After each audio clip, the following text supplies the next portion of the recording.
In the glittering world of luxury hospitality, where success is often measured in stars and prestigious awards, Jacob Harrison stood as an anomaly.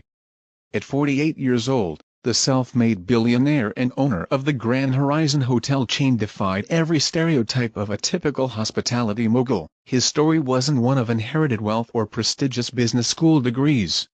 Instead, it was a testament to the power of perseverance, authentic human connection, and unwavering dedication to service excellence.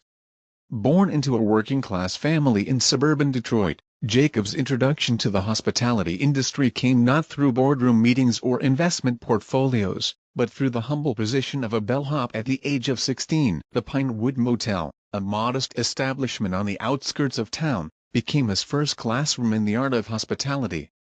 It was here, amid the worn carpets and flickering neon signs, that young Jacob discovered his true calling. Those early years at the Pinewood shaped Jacob's fundamental understanding of the hospitality industry. Each shift brought new lessons: the importance of a genuine smile, the value of remembering guests' names, and the art of anticipating needs before they arose. He learned these lessons not from textbooks or seminars, but from real interactions with tired travelers, families on budget vacations, and business people seeking affordable accommodations.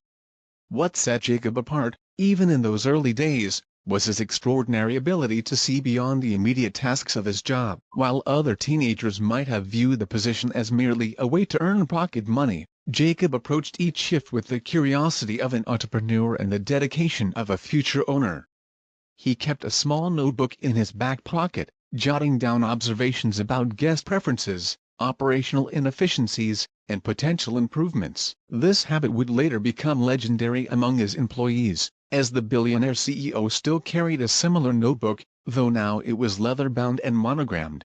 The story of his rise from bellhop to billionaire wasn't a tale of overnight success or lucky breaks. Instead, it was marked by calculated risks, strategic decisions, and an unwavering commitment to his vision. After graduating high school, Jacob took night classes at the local community college while working full-time at the motel. His focus wasn't just on earning credits. He was building a comprehensive understanding of business operations, finance, and management principles. By his early 20s, Jacob had worked his way up to assistant manager at the Pinewood. His innovative approaches to customer service and cost management caught the attention of regional hotel chains. Larger properties began to headhunt him, offering positions with better pay and more prestige. However, Jacob's response to these opportunities revealed his unique character. Instead of jumping at the first offer from a luxury hotel, he chose to accept a position at a mid-range establishment where he could learn about scaling operations while maintaining personal connections with guests and staff. This decision proved pivotal. Over the next decade, Jacob moved through various positions in the industry, each role carefully chosen to provide new insights and experiences. He worked in budget hotels, luxury resorts, and everything in between, absorbing knowledge about different market segments and operational models. His colleagues from this period often recall his intense focus on understanding every aspect of hotel operations, from housekeeping protocols to revenue management strategies. At 32, Jacob took his biggest risk yet. Using his savings and securing loans from believers in his vision, he purchased his first property, a struggling 3-star hotel in Chicago. The property, while unremarkable at first glance, held immense potential in Jacob's eyes. He saw beyond the dated decor and declining occupancy rates to envision what would become the first Grand Horizon hotel. The transformation of that first property became a blueprint for Jacob's future success. Rather than following industry trends of cutting costs and standardizing services, he invested in his staff, enhanced guest experiences, and created a culture of exceptional service. His approach was revolutionary in its simplicity: treat every guest as if they were staying in your home, and every employee as if they were family. This philosophy, combined with his practical experience and business acumen, proved to be a winning formula. The first Grand Horizon hotel quickly gained a reputation for offering luxury experiences with genuine, personalized service. Within 5 years, Jacob had acquired and transformed 3 more properties, each success building upon the last. Now, at 48, Jacob Harrison's Grand Horizon hotel chain comprised 27 properties across 3 continents. Each location maintained the high standards and personal touch that had made the first hotel successful. Despite his billions, Jacob remained remarkably grounded. He avoided the spotlight that typically came with his level of success, preferring to focus on operations and guest experiences rather than public appearances and industry accolades. His office, located on the top floor of the original Chicago property, reflected this understated approach to success. While the space commanded impressive views of the city skyline, its furnishings were chosen for comfort and functionality rather than ostentation. The most prominent feature was not a desk or art piece, but a wall of photographs showing Jacob with various team members from across his properties. Each picture told a story of connection, celebration, or milestone achievements within the Grand Horizon family. Perhaps most telling was the small display case near his desk. Inside, carefully preserved, was the original notebook he had carried as a teenage bellhop, along with his first name tag from the Pinewood Motel. These items served as daily reminders of his journey and the importance of staying connected to the fundamental aspects of hospitality service. Jacob's leadership style reflected his unique background. Unlike many CEOs who relied solely on data and quarterly reports, he maintained a hands-on approach to understanding his hotel's operations. His practice of conducting undercover visits to his properties wasn't just a management technique. It was a manifestation of his belief that true luxury hospitality required constant attention to detail and personal connection with both guests and staff. His employees often spoke of his uncanny ability to remember names, faces, and personal details about staff members across all his properties. This wasn't just a practice skill. It was a genuine interest in the people who helped build and maintain his vision. He often said that his greatest achievement wasn't the billions in his bank account but the thousands of careers he had helped nurture within his organization. As Jacob Harrison stepped into another day of leading his hospitality empire, he carried with him the lessons, experiences, and values gathered over 3 decades in the industry. His story wasn't just about building a successful hotel chain. It was about maintaining humanity and personal connection in an industry that often prioritized efficiency over empathy.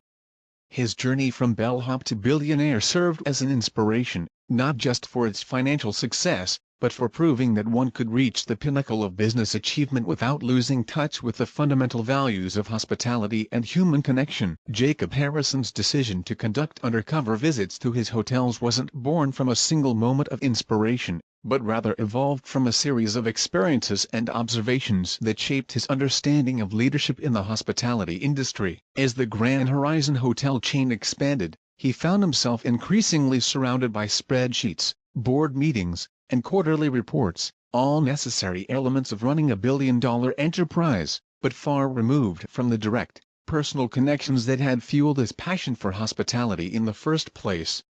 The catalyst for his undercover program came during a routine executive meeting 3 years earlier. His management team had been presenting impressive statistics: occupancy rates were up, revenue per available room had increased by 12%, and guest satisfaction scores were consistently above industry averages. By all conventional metrics, the Grand Horizon hotel chain was performing exceptionally well.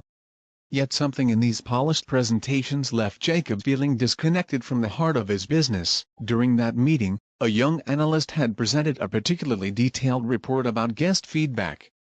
The numbers were excellent, but when Jacob asked about specific guest experiences that had contributed to these scores, he was met with silence. The team could tell him everything about percentages and trends, but nothing about the actual stories of the people who walked through their doors. This moment struck him deeply. He realized he had fallen into the very trap he had always sworn to avoid, managing by numbers rather than by genuine human connection. That evening, sitting in his office overlooking the Chicago skyline, Jacob pulled out his leather-bound notebook, a sophisticated evolution of the small notepad he'd carried as a teenage bellhop. He began writing, not about profit margins or market expansion, but about his core beliefs about hospitality. The words flowed easily. True luxury isn't about thread counts or chandelier crystals. It's about making people feel seen, valued, and cared for. We are not just selling rooms. We're creating experiences, moments, memories. This reflection led him to remember his early days at the Pinewood Motel.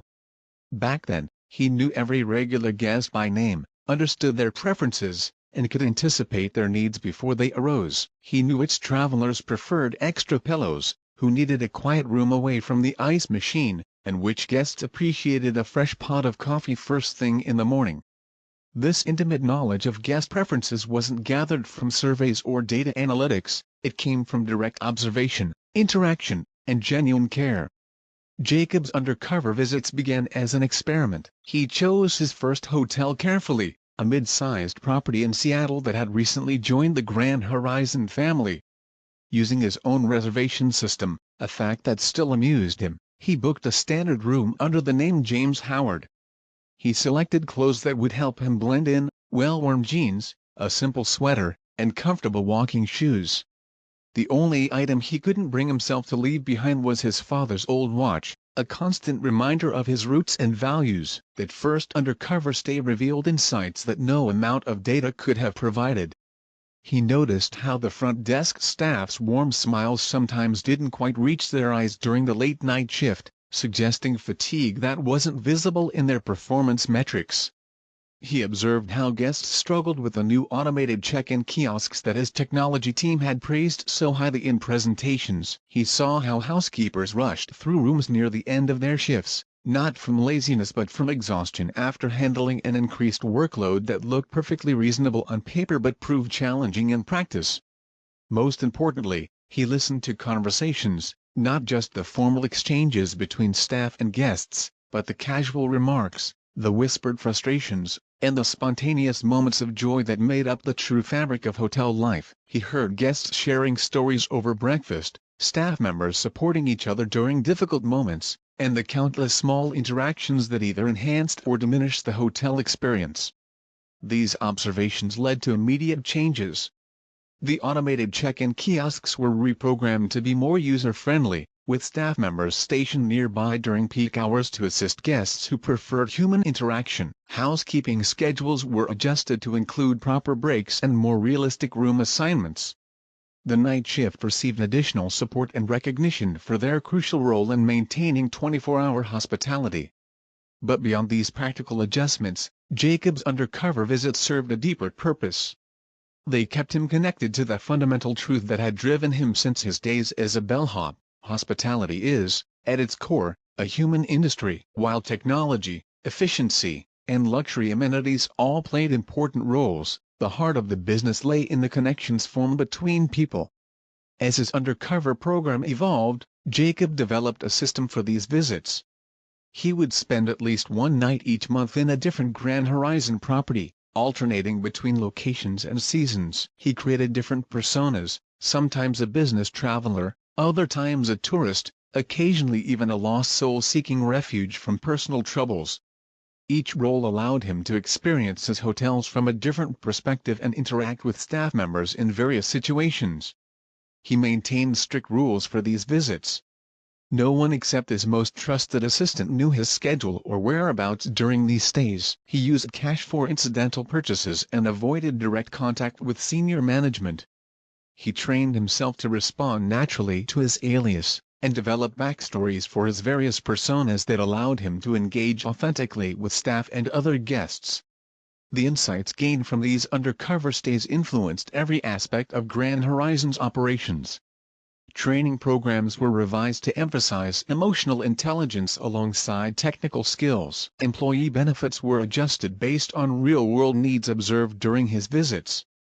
Even the design of new properties was influenced by the practical observations he made while living as a regular guest.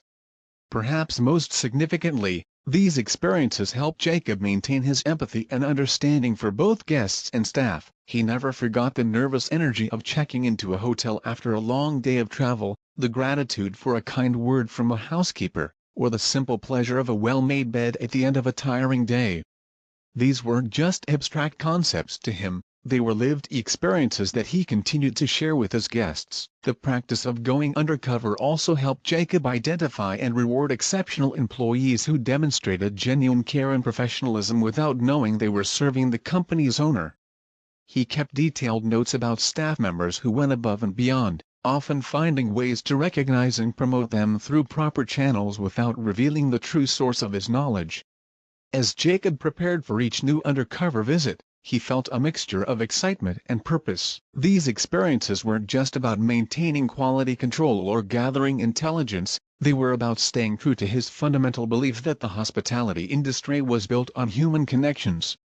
In a world increasingly driven by technology and automation, his undercover visits reminded him and his organization that true luxury wasn't found in material amenities but in the genuine care and attention provided by dedicated staff to every guest who walked through their doors. These moments of connection, observed and experienced from the perspective of an ordinary guest, continued to shape Jacob's vision for the Grand Horizon hotel chain.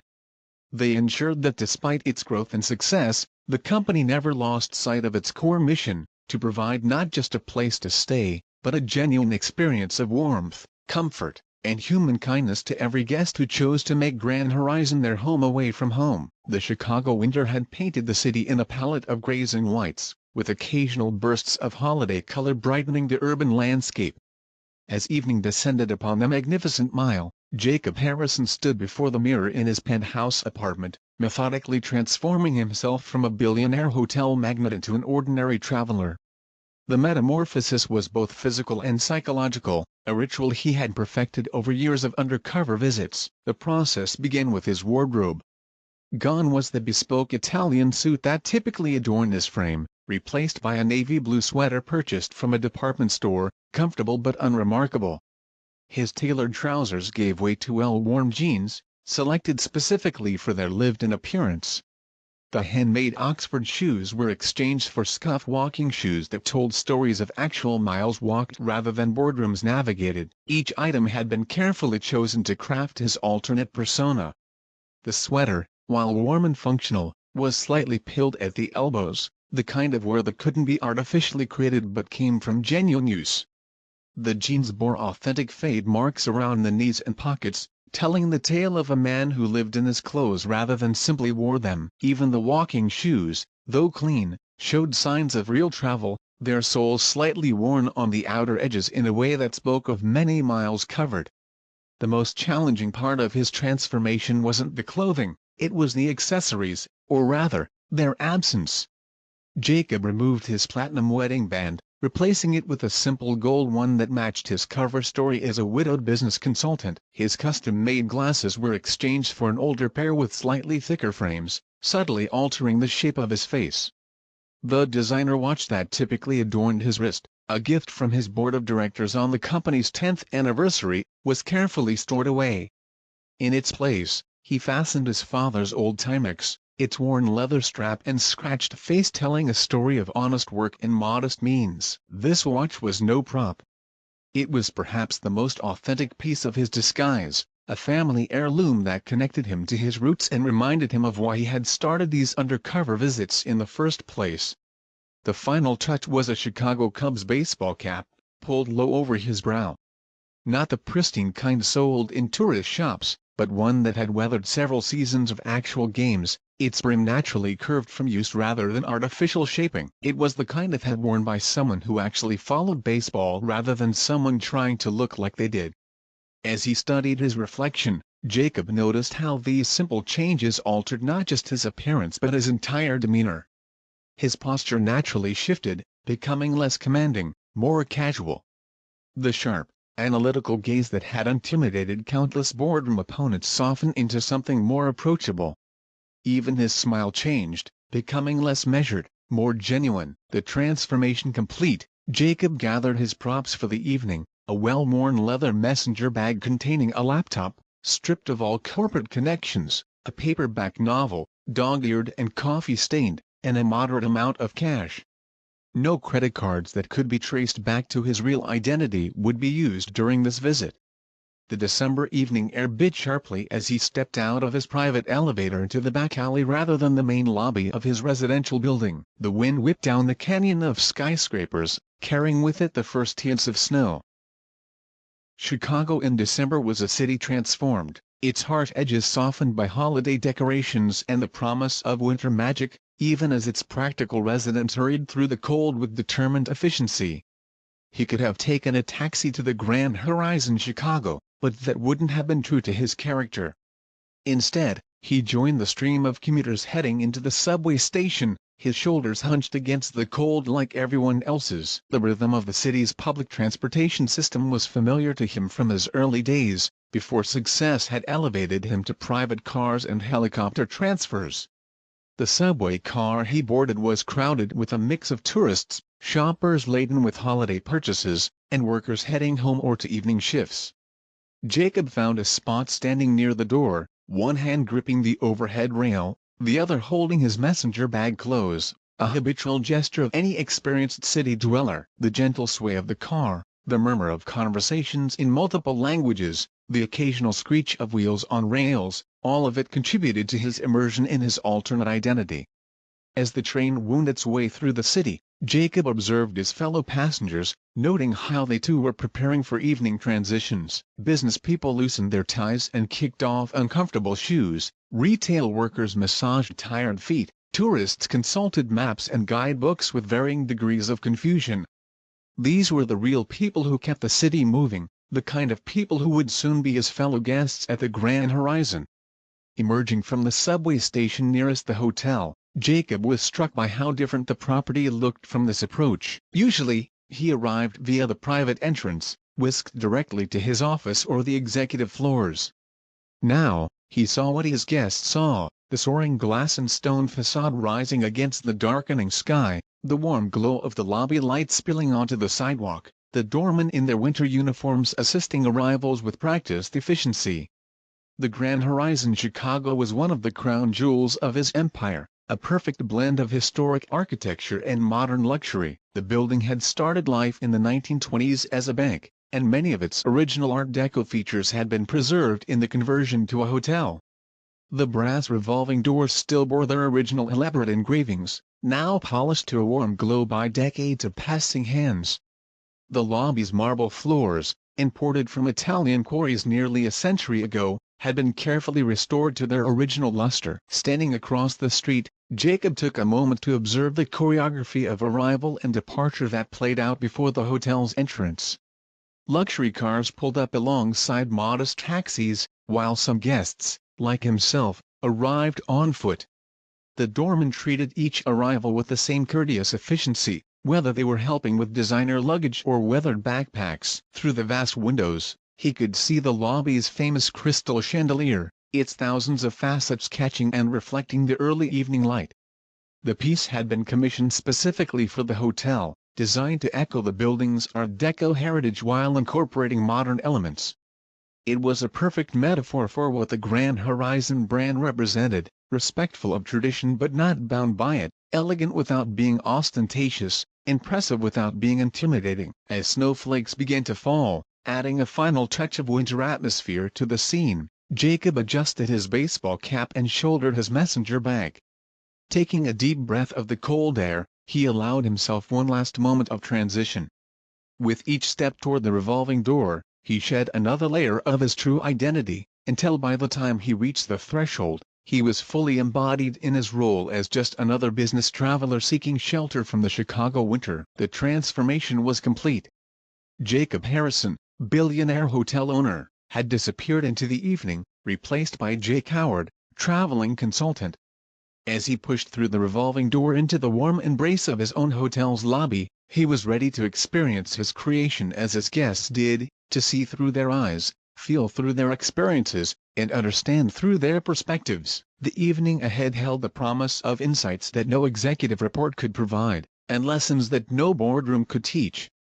The warmth of the Grand Horizon's lobby enveloped Jacob as he stepped through the revolving door, bringing with it the familiar scent of white tea and jasmine that was the hotel's signature fragrance. As his glasses temporarily fogged from the temperature change, he took advantage of the moment to observe the lobby through slightly blurred vision, experiencing it as any first-time guest might, an impression of grandeur softened by welcoming warmth.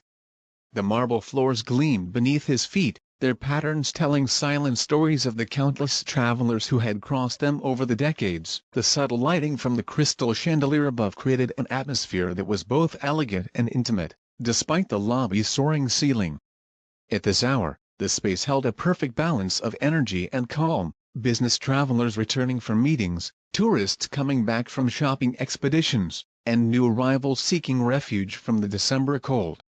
As his vision cleared, Jacob noted the efficiency of the front desk operation. 3 staff members were positioned at the counter, each engaged with guests in what appeared to be genuine, personalized interactions rather than mechanical transactions. His trained eye caught the subtle choreography of their movements, how they maintained awareness of the lobby even while focusing on individual guests, the way they seamlessly communicated with bell staff through almost imperceptible gestures. Among them stood Emily, a young woman whose presence Jacob recognized from personnel files he had reviewed during the hotel's last quarterly assessment. What those files hadn't captured, however, was the natural grace with which she handled her role. As he approached the desk, he watched her complete an interaction with an elderly couple, noting how she leaned slightly forward to better hear their questions, her smile reaching her eyes in a way that couldn't be trained or mandated. When it was his turn, Emily's warm professional smile didn't falter despite the end of what must have been a long shift, evident from the subtle signs of fatigue around her eyes. "Good evening, sir. Welcome to the Grand Horizon Chicago," she greeted him, her voice carrying just the right balance of friendliness and professionalism. Jacob stepped forward, adjusting his messenger bag in a gesture he had observed countless times from actual business travelers. "Hi, checking in for Howard, Jake Howard," he said, adopting the slightly distracted tone of someone who had done this routine hundreds of times before. Emily's fingers moved efficiently across the keyboard, her eyes scanning the reservation details. "Yes, Mr. Howard, I have your reservation right here. You'll be staying with us for 2 nights, is that correct?" Her question was accompanied by a quick glance up, maintaining the personal connection that was a hallmark of Grand Horizon service. "That's right," Jacob confirmed, taking out his carefully prepared identification. He watched as Emily processed his check-in, noting how she maintained a perfect balance between efficiency and attention to detail. This was exactly the kind of service he had always envisioned for his hotels, professional yet personal, efficient yet engaging. "I see you've stayed with us before, Mr. Howard," Emily noted, referring to the carefully crafted guest history that had been created for his alias. "Was that also for business?" The question was perfectly executed, showing attention to guest history while opening the door for natural conversation. "Yes, I was here last spring," Jacob replied, maintaining his cover story. "I'm a business consultant, so I travel quite a bit." Emily nodded appreciatively, her hands still moving efficiently through the check-in process. "Well, we're glad to have you back with us. I've assigned you room 1217, it's one of our corner rooms with a lovely view of the city, especially now with all the holiday decorations. I remember from your last stay that you prefer a room away from the elevators." Jacob felt a surge of pride at this detail. It was exactly the kind of personal touch he had emphasized in the hotel's training programs, using guest history not just as data, but as a way to create meaningful connections. "That's very thoughtful, thank you," he responded, allowing genuine appreciation to color his voice. As Emily processed his credit card, a specially prepared corporate card that would pass any standard verification, she maintained the natural flow of conversation.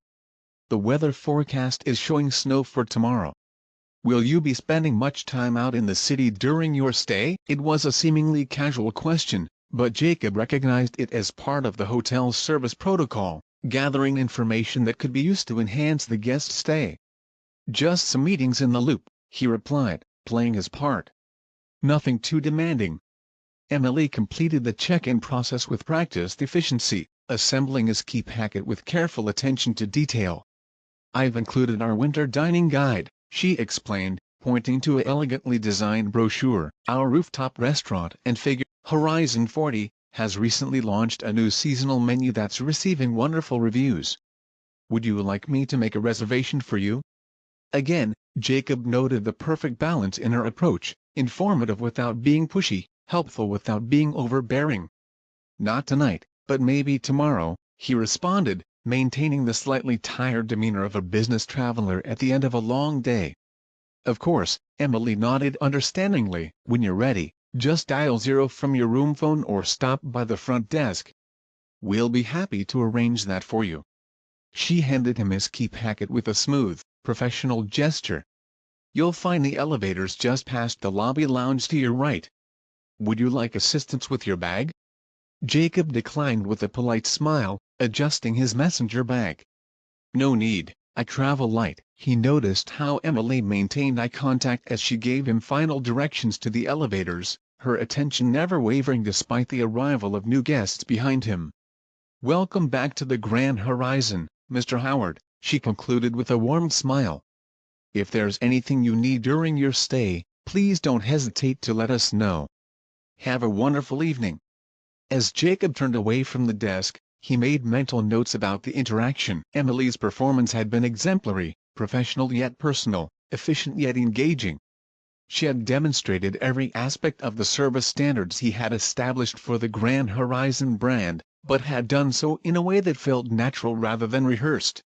Walking toward the elevators, he reflected on how this initial interaction would shape a typical guest's entire stay. Emily had created an immediate sense of welcome and recognition, even for what she believed to be a routine business traveler. She had seamlessly incorporated both technical efficiency and personal warmth, maintaining the delicate balance that defined true luxury hospitality. The elevator arrived with a soft chime, its polished brass doors sliding open silently. As Jacob stepped inside, he caught a glimpse of Emily already engaged with the next guest, providing the same level of attentive service. In that moment, he felt a deep satisfaction knowing that the values he had built his company upon, genuine care, attention to detail, and personal connection, were being carried out so naturally by employees who had never met him in person. As the elevator ascended to the 12th floor, Jacob remained in character, but allowed himself a moment of pride. The interaction at the front desk had demonstrated everything he believed about hospitality, that true luxury wasn't about marble floors or crystal chandeliers, but about creating genuine human connections, even in the briefest of encounters. Emily had proven that his vision for the Grand Horizon brand was alive and well, being executed not just as a corporate policy, but as a natural expression of genuine hospitality. The soft ding of the elevator arriving at his floor brought him back to his role. As he stepped out into the elegantly appointed corridor, he was no longer the proud owner appreciating his staff's performance, but once again Jake Howard, business consultant, preparing for another night away from home. The evening ahead would bring more opportunities to observe and experience his hotel through the eyes of his guests, but this initial interaction had already provided valuable insights into the heart of his operation. After settling into his room and maintaining his routine as Jake Howard, Jacob decided to venture down to the lobby cafe. The Horizon Brew, as it was called, had been one of his personal projects, an attempt to create a space that bridged the gap between the formal dining options and the casual needs of travelers. The evening hour had brought a gentle lull to the cafe, with soft jazz playing in the background and the warm aroma of freshly ground coffee perfuming the air. The space had been designed to feel intimate despite being part of the grand lobby, with carefully arranged seating areas that provided both privacy and comfort. Clusters of leather armchairs were interspersed with small tables, each area subtly separated by elegant brass planters containing live plants. The lighting was warm but adequate, striking the perfect balance between ambience and functionality. Jacob selected a corner seat that offered a good vantage point of both the cafe and the lobby beyond. It was a habit he had developed during his undercover visits, choosing locations that allowed him to observe while remaining unobtrusive. He ordered a simple black coffee, noting with approval how the barista, Marcus according to his name tag, offered a choice of house blends without being overwhelming. As he settled into the comfortable armchair with his coffee, Jacob pulled out his worn paperback, a prop that helped him blend in while allowing him to remain aware of his surroundings. The book was The Great Gatsby, a deliberate choice that fit his cover story while resonating with themes of identity and appearance versus reality. It was then that he first noticed the couple seated in the adjacent seating area. They were young, probably in their late 20s or early 30s, and dressed in what appeared to be their finest clothes, though Jacob's experienced eye could tell they weren't luxury brands. The woman wore a simple but elegant black dress that had the slightly stiff appearance of being new, while the man's suit showed signs of careful maintenance rather than recent purchase. Their conversation, though quiet, carried just enough in the intimate space for Jacob to catch fragments. At first, He tried to focus on his book, not wanting to eavesdrop, but something in their tone caught his attention, a mixture of awe, anxiety, and what seemed like guilt. "I can't believe this place is so expensive," the young man was saying, his voice carrying a note of frustration that seemed directed more at himself than the hotel. Jacob recognized that tone. It was one he had heard countless times in his early days, when guests would stretch their budgets for a special occasion. "We've been saving up for months just to spend one night here," he continued, running a finger around the rim of his coffee cup.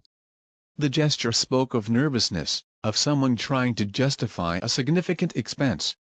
"I know," the young woman replied, her voice soft but firm. "But it's supposed to be our anniversary. I just wanted it to be special." She reached across the small table between them, touching his hand gently.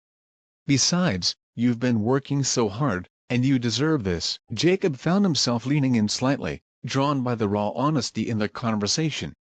He kept his eyes on his book, but his attention was fully focused on their words. "It's not about deserving," the man said, his voice heavy with responsibility. "It's about the reality of it. We're barely making ends meet, and I still don't have enough to pay for Mom's medical bills." He paused, and Jacob could hear the weight of unspoken worries in that silence. "Spending money on a fancy hotel feels wrong." The woman's response came with a gentleness that spoke of deep understanding and love. "I understand, but sometimes we need moments like this, just to remind ourselves that life isn't all struggle." There was a rustle of fabric as she leaned forward. "And look around you, you've built this moment for us. You worked overtime for months to make this happen. Let's enjoy it, even if it's just for tonight." Their words struck Jacob with unexpected force. He thought about the rate sheets he reviewed monthly, the revenue optimization strategies his team presented, the careful positioning of the Grand Horizon as a luxury brand. All of it made perfect business sense, but sitting here, overhearing this conversation, he was reminded of the human cost of those decisions. He remembered his own mother, decades ago, scraping together enough money to take him to a nice restaurant for his high school graduation. He had protested then, knowing their tight finances, but she had insisted that some moments deserved to be marked with something special, something that lifted you out of the ordinary struggles of daily life. The couple's conversation continued, shifting to lighter topics, but their earlier words kept echoing in Jacob's mind. He found himself observing them more closely, noting the way they took in their surroundings with appreciation, the way the young woman admired the crystal chandelier above, how the man straightened his posture slightly as a uniformed staff member passed by. They were treating themselves to more than just a hotel stay, Jacob realized.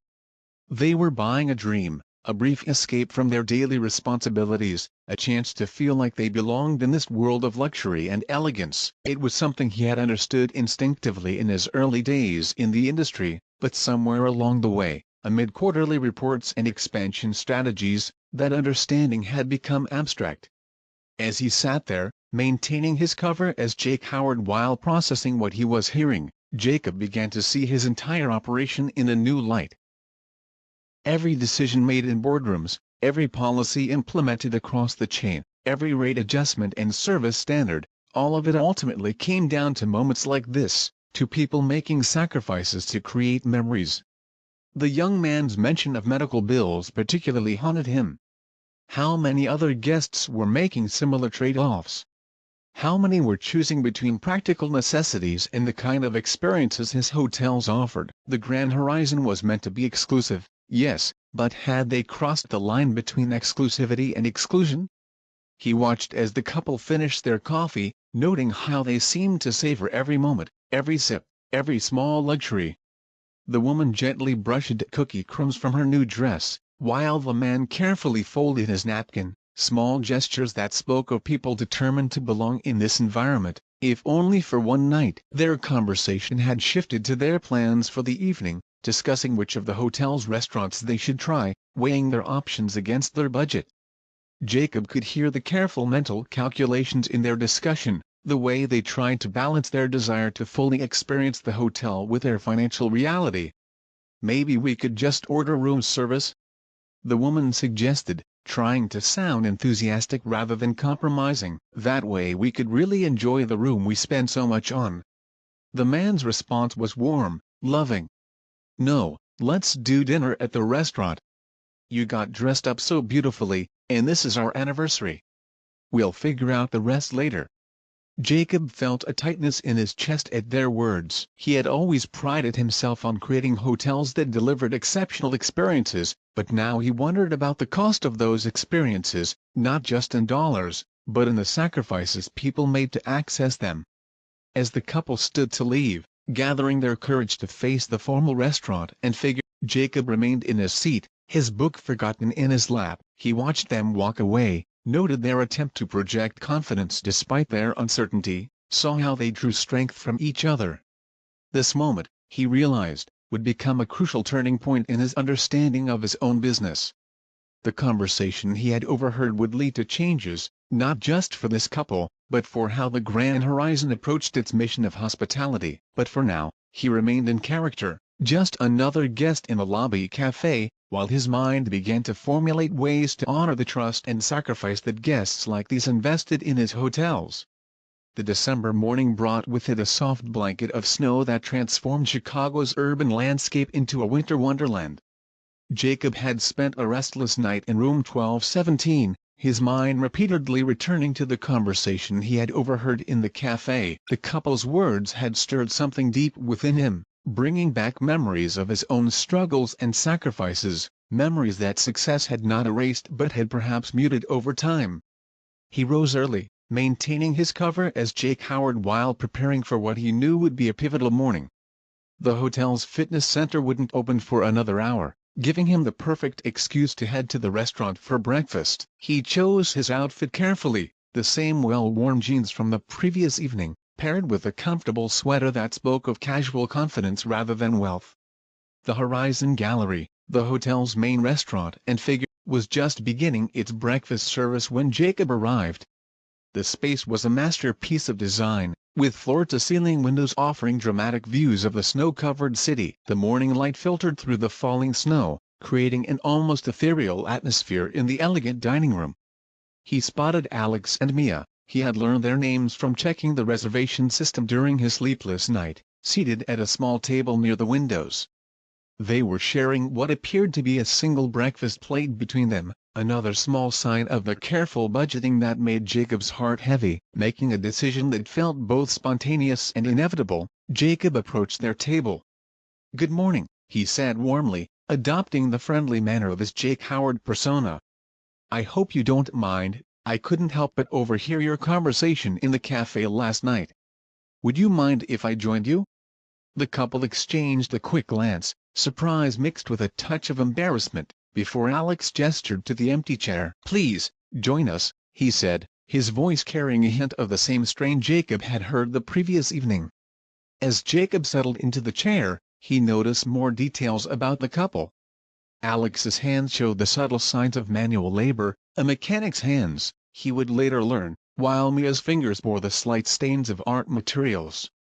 They were both young, but their eyes held the wisdom of people who had faced significant challenges. "I'm Jake," he introduced himself, using his alias but infusing it with genuine warmth. "I travel a lot for work, and sometimes it's nice to have company for breakfast." "I'm Alex, and this is my wife, Mia," Alex responded, his posture relaxing slightly at Jacob's friendly approach. "We're celebrating our anniversary." "First year," Mia added with a smile that lit up her entire face. "We wanted to do something special." Jacob flagged down a server, ordering coffee for himself and, after a moment of internal debate, insisting on ordering a proper breakfast for his new companions. When they began to protest, he waved off their concerns. "Please, let me consider it my anniversary gift to you both." As they waited for their food, the conversation flowed naturally. Jacob learned that Alex worked as a mechanic in a small garage, putting in extra hours whenever possible to help pay for his mother's cancer treatments.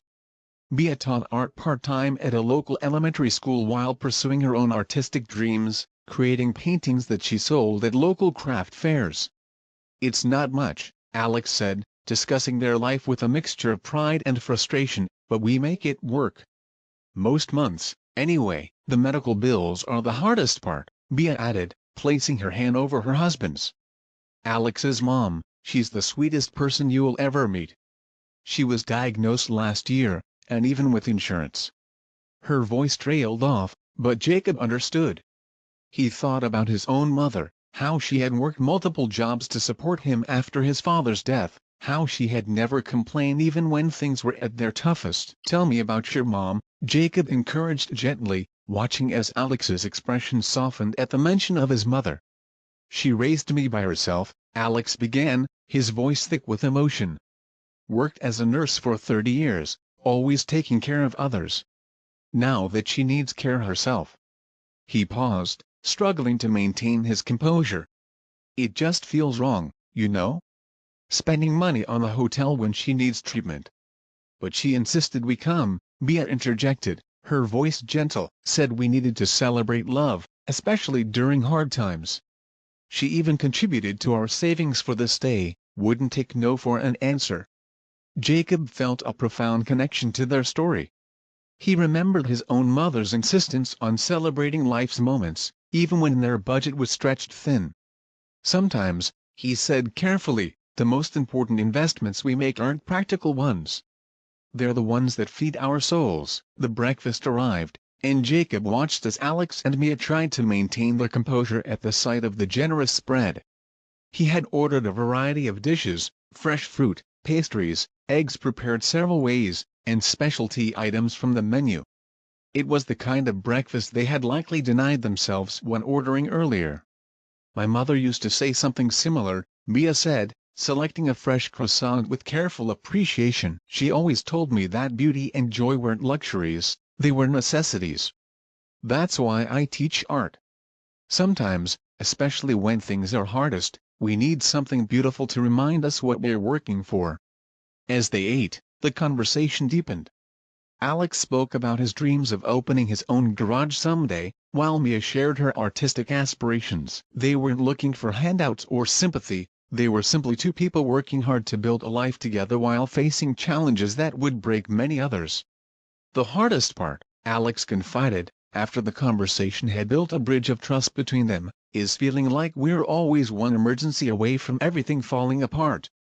We save what we can, but between Mom's treatments and regular expenses." Jacob thought about the millions of dollars in revenue his hotels generated each month, the careful calculations that went into pricing strategies, the focus on maintaining the brand's luxury positioning. All of it made perfect business sense, but sitting here, sharing breakfast with Alex and Mia, those numbers felt hollow. "You know," he said, choosing his words carefully, "I believe that true luxury isn't about the price tag or the fancy surroundings. It's about moments like this, sharing a meal, celebrating love, honoring the people who shaped us." Mia's eyes welled with tears at his words. "That's exactly what Alex's mom said when she insisted we come here. She said that sometimes we need to step into a different world, even if just for a moment, to remember what's possible." As the breakfast drew to a close, Jacob felt a profound shift in his understanding of his own business. The grand horizon wasn't just selling hotel rooms or luxury experiences, it was providing spaces for people to dream, to celebrate, to find moments of beauty amid life's challenges. The snow continued to fall outside the windows, creating a cocoon of intimacy around their table. In that moment, Jacob knew that this conversation would lead to changes in how he approached his entire business model. But for now, he was simply Jake, a traveler sharing breakfast with two remarkable people who had unknowingly taught him more about hospitality than any business school ever could. After breakfast, Jacob found himself naturally extending his time with Alex and Mia, their conversation flowing into the late morning hours. The snow outside had intensified, creating a natural excuse to linger in the warmth of the restaurant. As other guests came and went, their small table remained a constant, their conversation deepening with each passing hour. "You mentioned you're a business consultant," Alex said, his initial reserve having melted away during their shared meal. "What kind of consulting do you do?" Jacob smiled, carefully maintaining his cover story while drawing from his genuine experience. "I help businesses understand their customers better," he replied, which wasn't entirely untrue. Sometimes companies get so focused on numbers and strategies that they forget about the human element. Mia leaned forward, her artist's eyes bright with interest. That must be fascinating, seeing how different businesses work from the inside. Do you ever consult for hotels? The question caused Jacob to pause momentarily, considering his response. I have, he said carefully. The hospitality industry is particularly interesting because it's all about creating experiences. Every detail matters, from the way a room is cleaned to how a guest is greeted at the front desk. Like Emily last night, Alex noted, referring to their check-in experience. She made us feel, I don't know, legitimate? Like we belonged here, even though. He trailed off, but the implication was clear. Jacob felt a surge of pride in his staff member, even as his heart ached at Alex's words. Everyone belongs here, he said firmly. That's what true hospitality should be about, making every guest feel valued, regardless of their circumstances. Mia smiled, pulling out her phone to show him something. Look at this, she said, scrolling to a photo she had taken early that morning. It was a simple shot of their room view, the Chicago skyline draped in snow, but the composition was striking. I teach my students that beauty is democratic, it belongs to everyone who can appreciate it. This view, this moment, it's worth every extra shift Alex worked. Jacob studied the photo, noting how she had captured not just the view but the feeling of the moment, the way the snow softened the city's harsh lines, how the morning light created a sense of possibility. You have a real talent, he said sincerely. Do you sell your work? I try, Mia replied, her cheeks coloring slightly.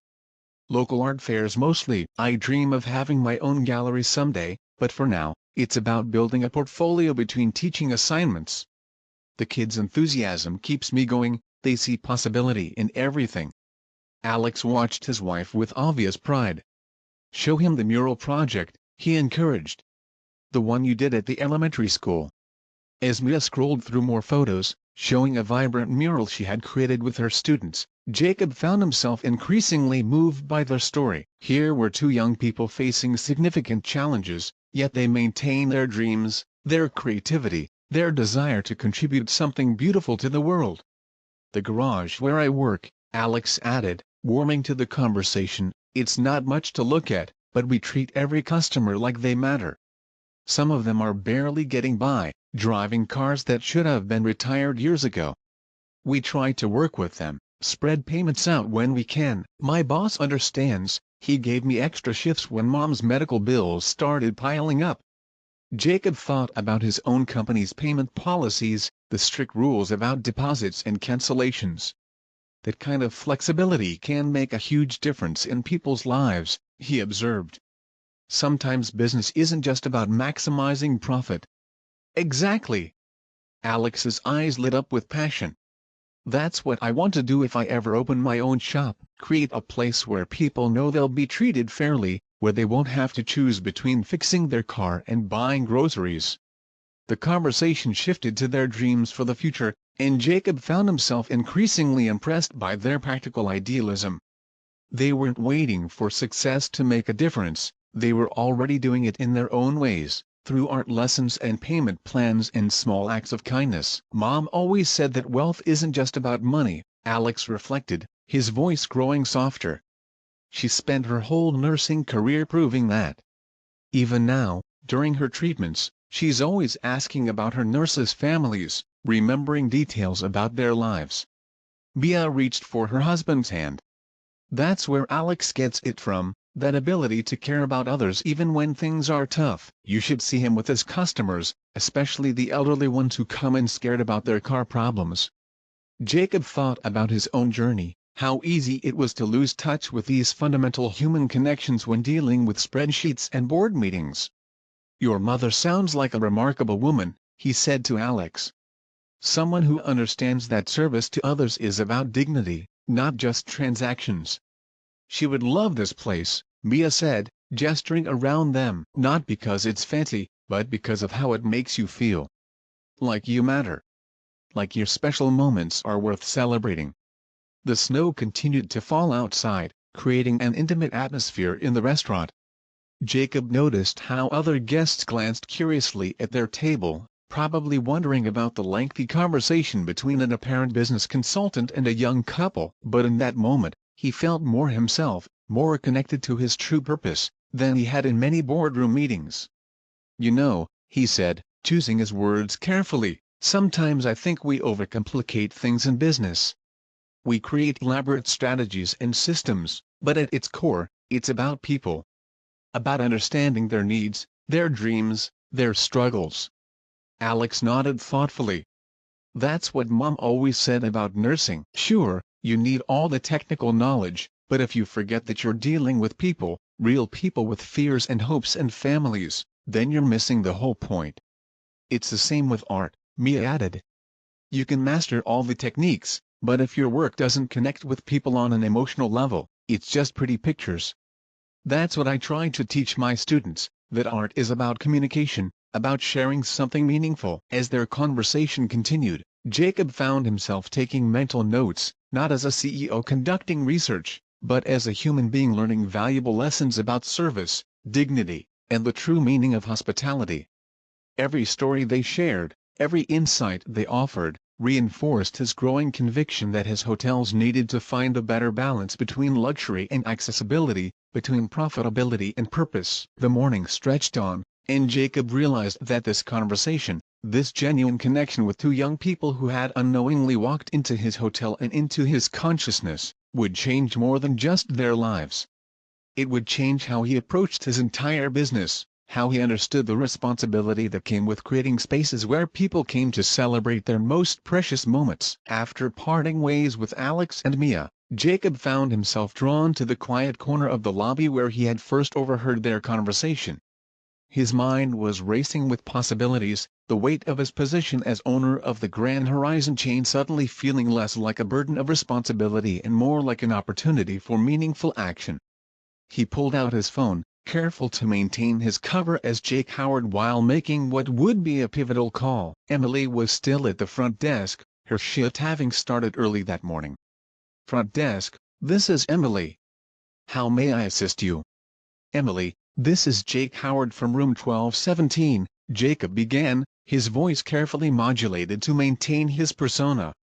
"I was wondering if you could help me with something rather special." He paused, considering his words carefully. "I'd like to make an arrangement regarding the couple in room 1508, Alex and Mia Carter." Emily's professional tone carried a note of curiosity. "Of course, Mr. Howard. How may I assist with that?" "I'd like to cover their entire stay," Jacob said, then added quickly, anonymously, "please. And I'd like to add something more." He detailed his plans, watching from his vantage point as Emily made notes at her desk, her professional composure masking any surprise she might have felt at the unusual request. "That's very generous of you, Mr. Howard," Emily responded, her voice warm with genuine appreciation. "I'll make sure everything is arranged exactly as you've specified. Would you like me to process this through your current card on file?" "Yes, please," Jacob confirmed, knowing the specially prepared card would handle the charges without raising any flags. "And Emily? Could you ensure this remains completely anonymous? I don't want them to know who arranged this." "Of course, sir. We'll handle everything with complete discretion."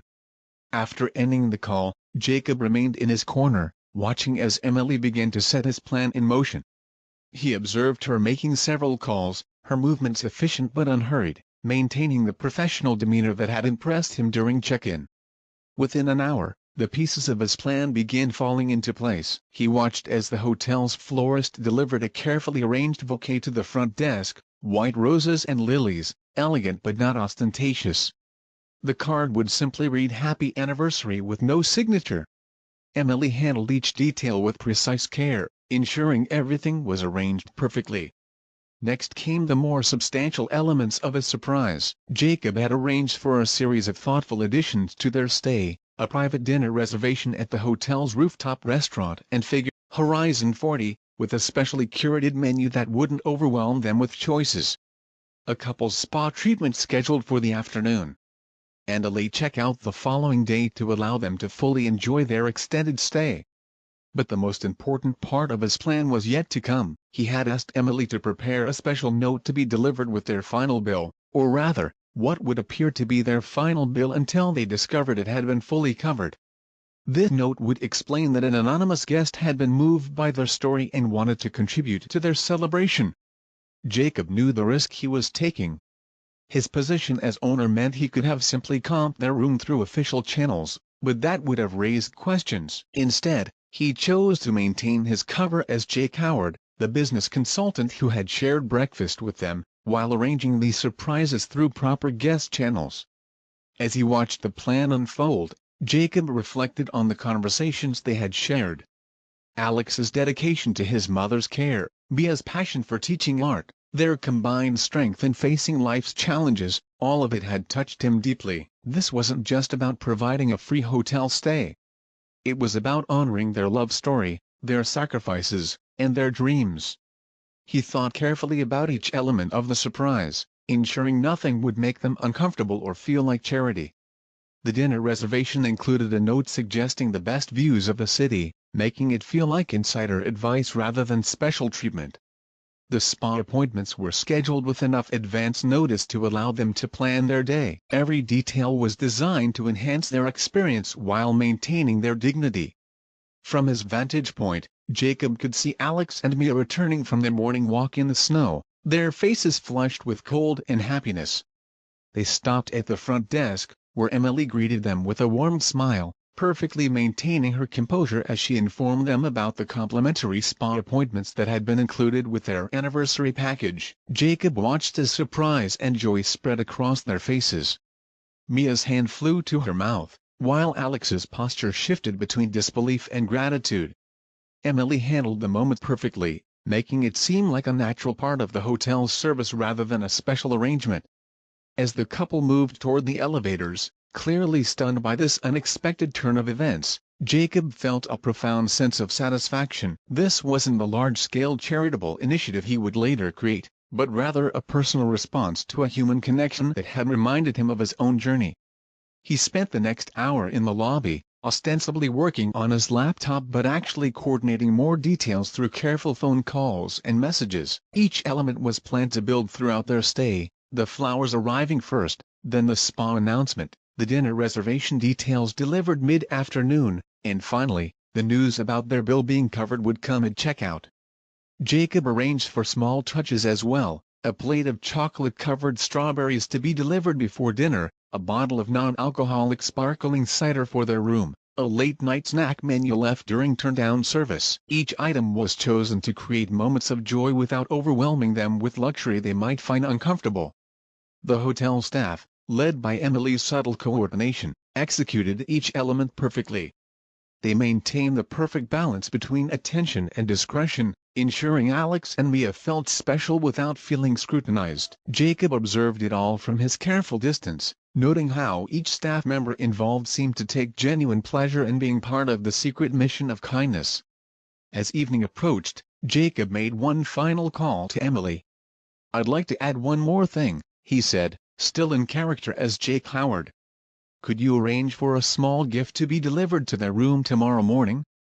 Something to remember their stay by?" Emily's response was immediate and professional. "Of course, Mr. Howard.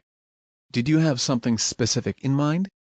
Jacob described his idea, a small, elegant photo frame with the hotel's logo subtly embossed in the corner, perfect for displaying the beautiful photograph Mia had taken of the snowy Chicago skyline.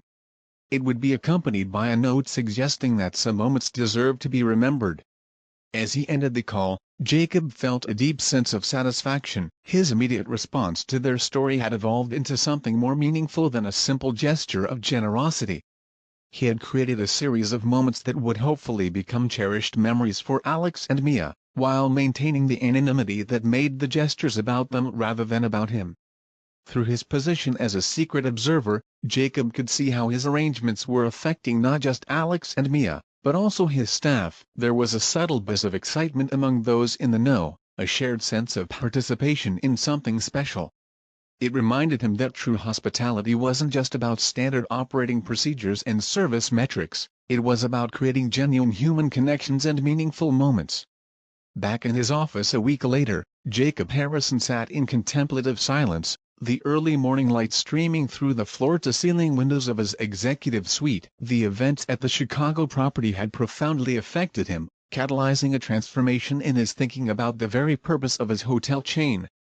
On his desk lay his leather-bound notebook, its pages now filled with ideas and plans that would reshape the Grand Horizons' approach to hospitality.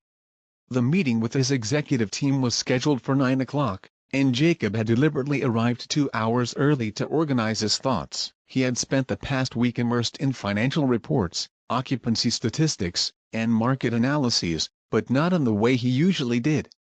Instead of looking for ways to maximize revenue, he had been searching for opportunities to make a difference.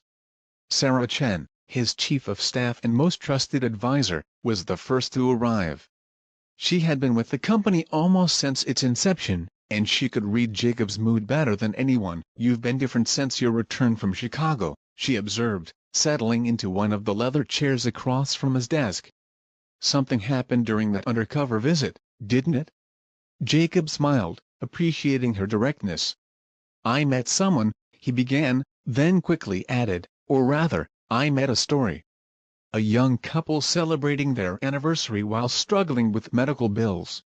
It made me realize we've lost something in our pursuit of luxury." He stood up and walked to the window, looking out over the city he had once viewed as simply a market to conquer. "We've created beautiful hotels, Sarah. We've mastered the art of luxury service. But somewhere along the way, we've forgotten about the dreams that drive people to save for months just to spend one night with us." Sarah listened intently, her expression thoughtful. "You're thinking about making changes to our business model?" "Not changes," Jacob corrected her. "A transformation. I want to create a program that makes our kind of hospitality accessible to people who need it most, families dealing with medical crises, couples saving for milestone celebrations, people who see our hotels not just as a place to stay, but as a beacon of hope and possibility." Opening his notebook, Jacob shared his vision for what would become Horizon Hope. The program would set aside a significant number of rooms across all properties for guests facing medical hardships or celebrating important life milestones under challenging circumstances. The rates would be adjusted based on ability to pay, with some stays fully compensated through a newly established foundation. As the executive team began to arrive for the meeting, Jacob could see the mixture of curiosity and concern on their faces. They had grown accustomed to his occasional undercover visits leading to operational adjustments, but this felt different. The energy in the room was charged with anticipation. Marcus Rodriguez, the chief financial officer, was the first to raise practical concerns after Jacob presented his vision. "The numbers are significant," he pointed out, scrolling through the preliminary projections. "We're talking about potentially millions in reduced revenue annually." "No," Jacob corrected firmly, "we're talking about millions invested in the true meaning of hospitality." "Look at these numbers differently, Marcus. What's the lifetime value of a guest who experiences genuine kindness during their most challenging moments? What's the marketing value of authentic goodwill in a world increasingly cynical about corporate intentions?" The discussion that followed was intense but productive. Emily Chen, head of human resources, immediately saw the potential impact on staff morale. "This gives our employees a chance to be part of something meaningful," she noted.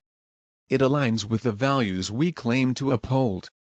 Jacob shared the story of Alex and Mia, carefully anonymizing certain details while conveying the essential truth of their situation.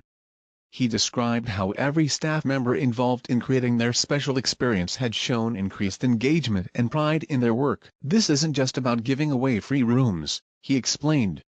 "It's about creating a program that honors both our guests' dignity and our staff's desire to make a real difference in people's lives."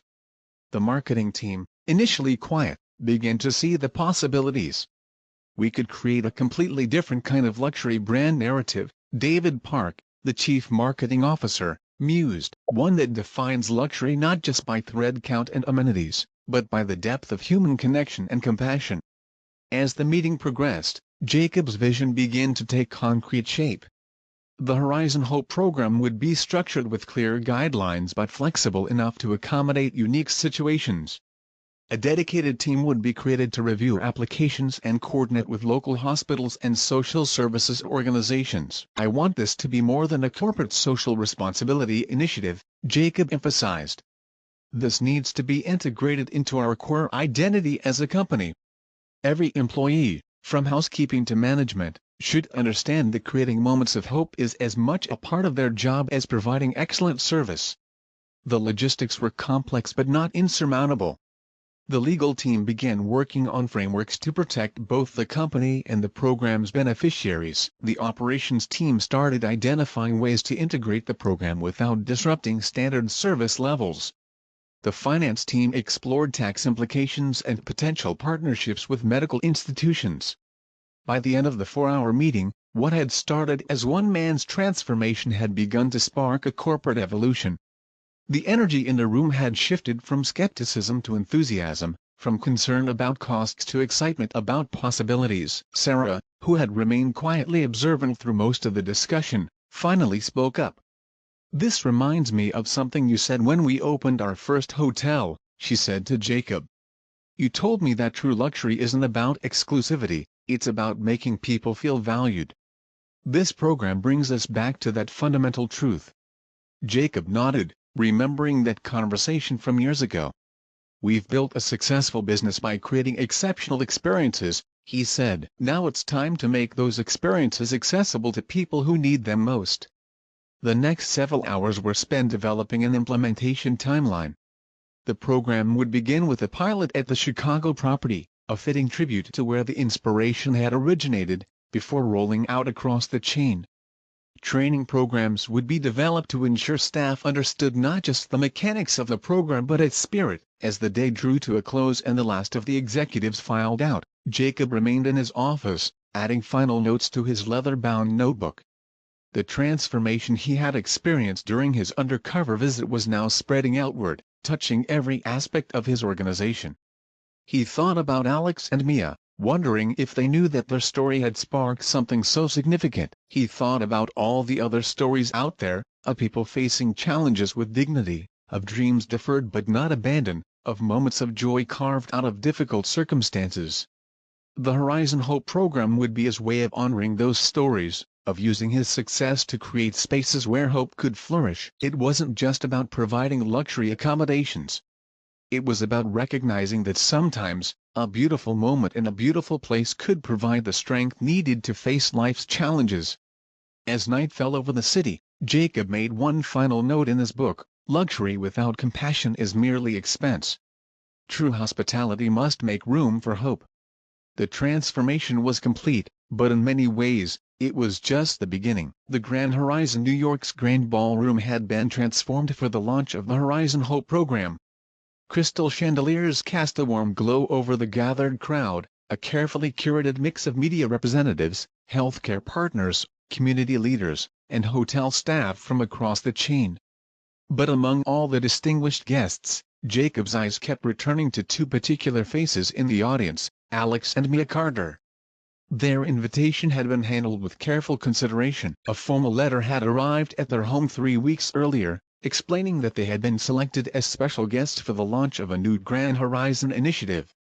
The letter, signed by the hotel's corporate office, had included first-class airline tickets to New York and accommodations at the flagship property. What it hadn't mentioned was the true reason for their invitation or the identity of the friendly business consultant they had met in Chicago. From his position backstage, Jacob watched as Alex and Mia took in their surroundings with the same mix of awe and dignity he had observed during their first stay. Mia wore a simple but elegant black dress, new, he noticed, but chosen with careful consideration for multiple future uses.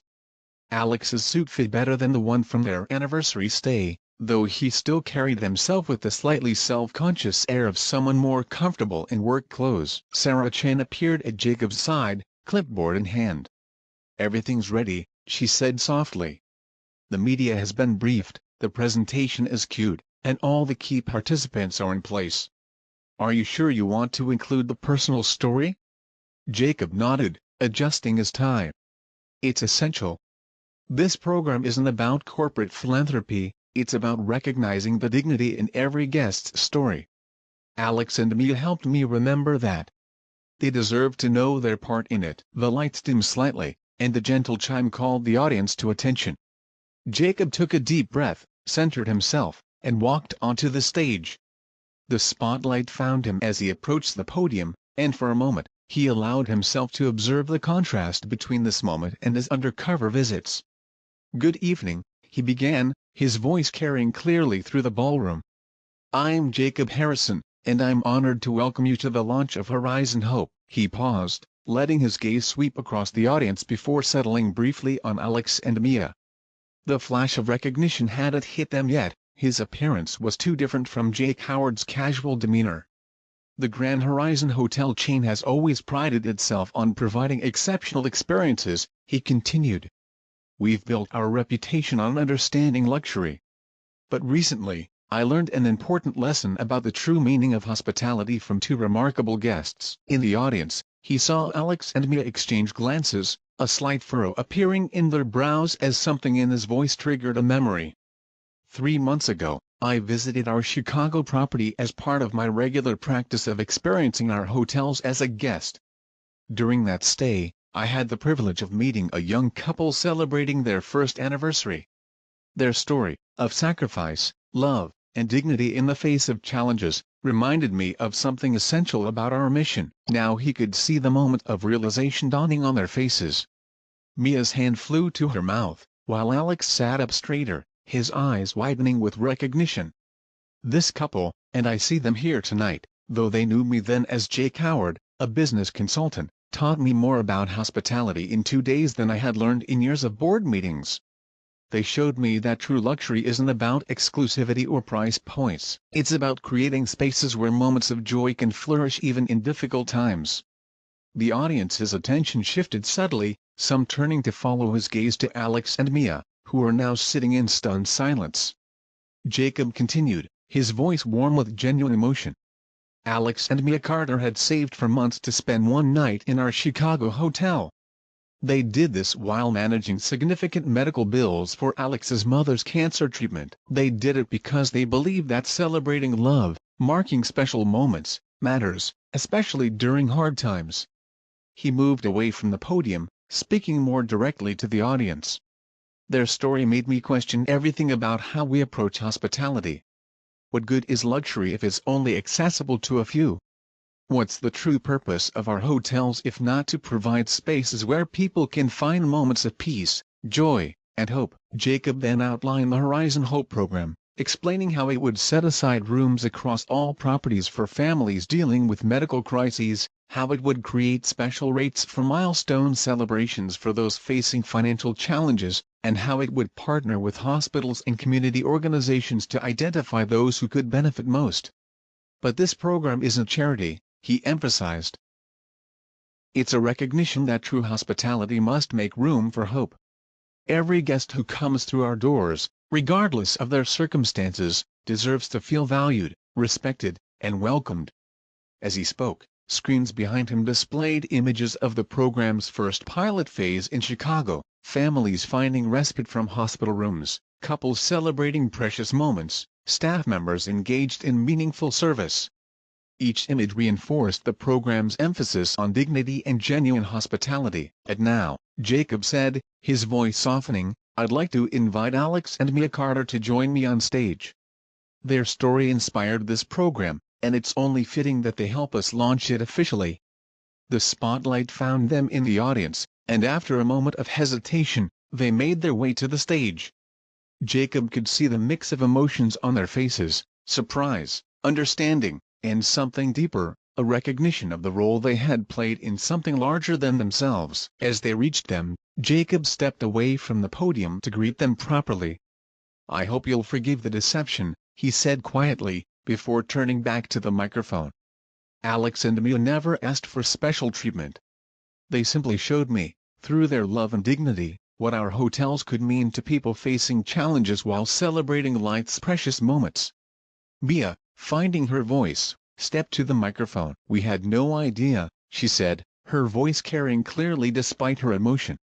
"Jake, Mr. Harrison, shared breakfast with us, listened to our story, and made us feel like we belonged. We never imagined," Alex added, his natural dignity evident even in his surprise. "Your hotel already gave us an incredible gift, a chance to celebrate our love in a beautiful place. To know that our story helped create something that will help others. That's beyond anything we could have imagined." Jacob returned to the podium for his closing remarks. "The Horizon Hope program begins officially tonight, but in truth, it began the moment I overheard two people talking about love, sacrifice, and the importance of celebrating life's moments even amid struggles. It began because two guests reminded me that true hospitality isn't about luxury, it's about human connection." As the applause filled the ballroom, Jacob watched Alex and Mia absorb the magnitude of the moment. Their story had transformed from a private celebration into something that would touch countless lives, yet they maintained the same quiet dignity that had first caught his attention in Chicago.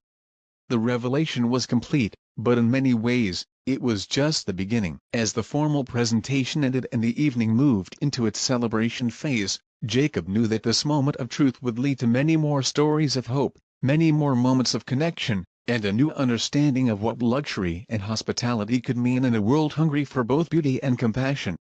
In the months following the launch of Horizon Hope, the Grand Horizon Hotel chain underwent a transformation that exceeded even Jacob Harrison's ambitious vision. The program's impact rippled outward, touching lives in ways that transformed not just the company, but the entire concept of luxury hospitality. The resolution of that chance encounter in Chicago had sparked a movement that would redefine what it meant to be a truly world-class hotel. The first signs of change appeared in the daily operations of the hotels. Staff members, energized by the program's mission, began approaching their roles with renewed purpose. Emily, the receptionist from Chicago whose genuine warmth had first impressed Jacob during his undercover visit, was promoted to become one of the program's first coordinators. Her natural ability to make guests feel valued made her the perfect ambassador for Horizon Hope's mission. One particularly touching moment came when Alex's mother completed her final round of chemotherapy. The Chicago property hosted a celebration in one of their premier suites, transformed into a space of joy and triumph. The event wasn't just a celebration of recovery. It became a template for how the program could create meaningful moments for families facing similar challenges. Mia's artistic talents found a new outlet through the program as well. She was commissioned to create a series of paintings for the family lounges that Horizon Hope established in each hotel, spaces specifically designed for program participants to find comfort and connection. Her work, inspired by her own experience, captured both the challenge and hope that defined the program's spirit.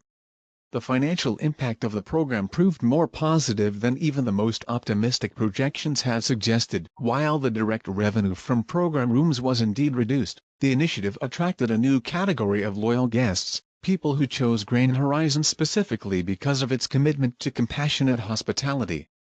Corporate clients began preferring the chain for their events, citing the program as evidence of the company's values alignment with their own social responsibility goals. Jacob found himself sharing the story of his undercover experience at industry conferences, though he always centered the narrative on Alex and Mia's dignity rather than his own role in the program's creation. Luxury without compassion, he would often say, is merely expense. True hospitality must create space for hope.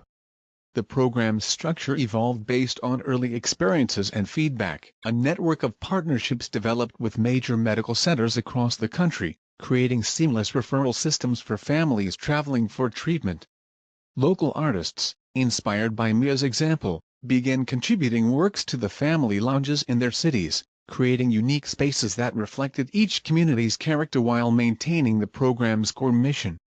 Alex's experience in the automotive industry led to an unexpected expansion of the program. Noting how travel costs often strained families already dealing with medical bills, he suggested partnering with local transportation services.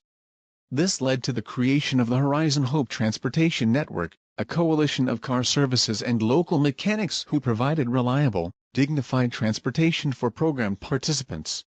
The staff training program underwent a significant evolution as well. Beyond the technical aspects of service, employees now receive training in emotional intelligence and compassionate care. The program's participants weren't treated as charity cases but as honored guests whose stories and dignity were respected and celebrated. 1 year after the launch, Grand Horizon hosted a celebration that brought together program participants, staff members, and partners from across the country. The event, held simultaneously across all properties and connected via live stream, became a powerful testament to the program's impact. During the celebration, Jacob found himself once again sharing a breakfast table with Alex and Mia, though this time in the rooftop restaurant of the New York property. The view of the city skyline provided a dramatic backdrop as they reflected on the year's journey. "I never imagined our anniversary stay would lead to all this," Mia said, gesturing at the room full of people whose lives had been touched by the program. She was wearing one of her own design silk scarves. Her art had found a new market among hotel guests who connected with her story. Alex, who had recently opened his own garage with support from a business mentorship program that grew out of Horizon Hope, nodded in agreement. "Mom always said that kindness multiplies," he reflected. "But this is beyond anything we could have dreamed."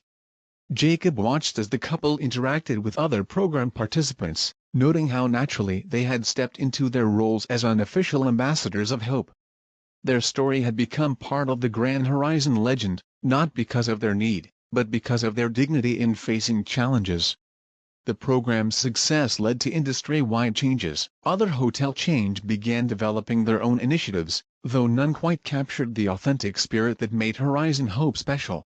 Jacob welcomed the competition, often saying that any movement toward more compassionate hospitality benefited everyone. The physical spaces of the hotels evolved to better serve the program's mission. Family lounges became standard features in new properties, and renovations of existing hotels included these essential spaces. The design incorporated lessons learned from participant feedback, comfortable seating for long conversations, private areas for emotional moments, and spaces where children could play while parents rested.